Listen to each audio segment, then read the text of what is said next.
घोड़े जो कुरान में आके लिखा है बकायदा, उसका मजाक उड़ाना शुरू कर दूं? दो घोड़े जो रथ को लेकर उड़ रहे हैं, तो क्या इसका मजाक उड़ाना शुरू कर दूं? और ये तुम्हारी कुतिया माता रानी की मंदिर है, और तुम जानवरों की पूजा, पत्थरों की पूजा, मूर्तियों की पूजा, प्राइवेट पार्ट्स की पूजा। तुम हो कौन? तुम रोकोगे मुझे? अरे हम तुम्हारे बाप है, वेदा पढ़ के आए हुए हैं, हम तुम्हारे बाप है। बाबा हुक्म दे रहे हैं एक रब की पूजा का, एक कम विदित्यम, एक कम ब्राह्म दित्य नास्ते ने नास्ते किंचन। लेकिन ये जाहिल है हिंदुत्व ब्रिगेड वाले। जय हिंद दोस्तों, इफ्तिखार एसके की अदालत में एक बार फिर से इनका स्वागत हो गया है। हम इनको छोड़ देंगे तो हमारी पहचान बुरी मान जाएगी, अगर हम इनको पटक दुनिया हमको सलाम ठोक कर जाएगी। तो आइए शुरू करते हैं। सड़कों पे, अरे छोड़ो, तुम्हारे उड़ते हुए घोड़े जो कुरान में आके लिखा है बकायदा, उसका मजाक उड़ाना शुरू कर। ये दो घोड़े जो रथ को लेकर उड़ रहे हैं, तो क्या इसका मजाक उड़ाना शुरू कर दूं? और ये जो चूहा गणेश जी को लेकर आसमान में उड़ रहा है, तो इसके ऊपर भी मजाक उड़ाना शुरू कर दो। तुम्हारे हिसाब से तो इनके ऊपर भी मजाक उड़ाना शुरू कर देना चाहिए। शुरू कर दूं मैं?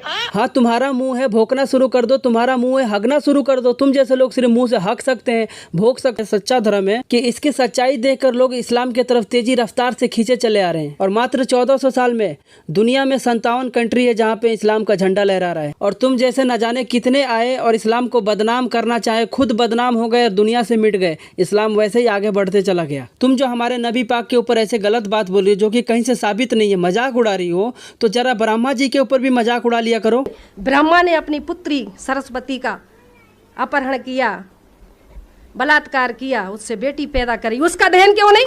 बृहस्पति की पत्नी तारा का हरण वन मंत्री चंद्र ने किया। ये मैं नहीं कह रही हूं, उनके धर्मशास्त्र कह रहे जो उनके बाप दादों ने लिखे। अभी किसी आप तालिबानी देश में होते ना, तालिबानी देश में रहता तो मूर्ति नहीं रहती भाई। तालिबानी देश में रहता, वेदा के हिसाब से मूर्ति टूट जाती, गीता के हिसाब से मूर्ति टूट जाती।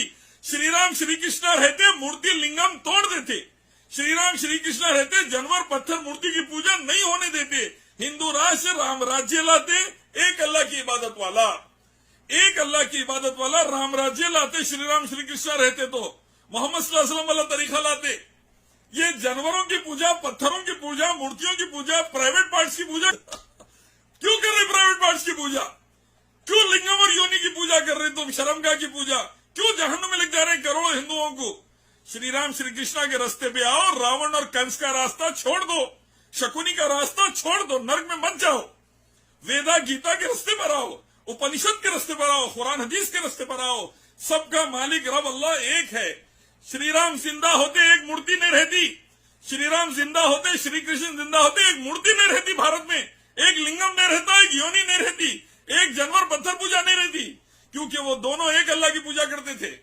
श्री राम श्री कृष्ण कभी लिंगम पूजा नहीं करे, मूर्ति पूजा नहीं करे, जानवर पूजा नहीं करे, पत्थर पूजा नहीं करे, बंदर और सुअर की पूजा नहीं करे। क्यों कर रहे तुम? मेरा सवाल है, ये क्यों कर रहे? कहां से लाई ये किस्से कहानियां? क्यों जा रहे तुम वेदा के खिलाफ? तुम हो कौन? तुम रोकोगे मुझे? अरे हम तुम्हारे बाप है, वेदा पढ़ के आए हुए हैं, हम तुम्हारे को पूरे दुनिया को सुधारने आए हैं, अंधकार से निकालकर रोशनी में लाने आए हैं, जहन्नुम के रास्ते से हटाकर स्वर्ग के रास्ते पे लाने आए हैं। हम आदम, हम उनके बेटे हैं। कर लेता है वो कम से कम तर्क पे बात करता है और दिमाग ठंडा रखता है। अरे भाई, तर्क पे बात करने के लिए तर्क देना, सामने वाले कुतर्क वाले हैं, शकुनी के बेटे हैं, रावण कंस की औलादे हैं, कहां से देंगे तर्क? क्या सोर्स है, कौन से नंबर का श्लोक है, नहीं पता होगा आपको।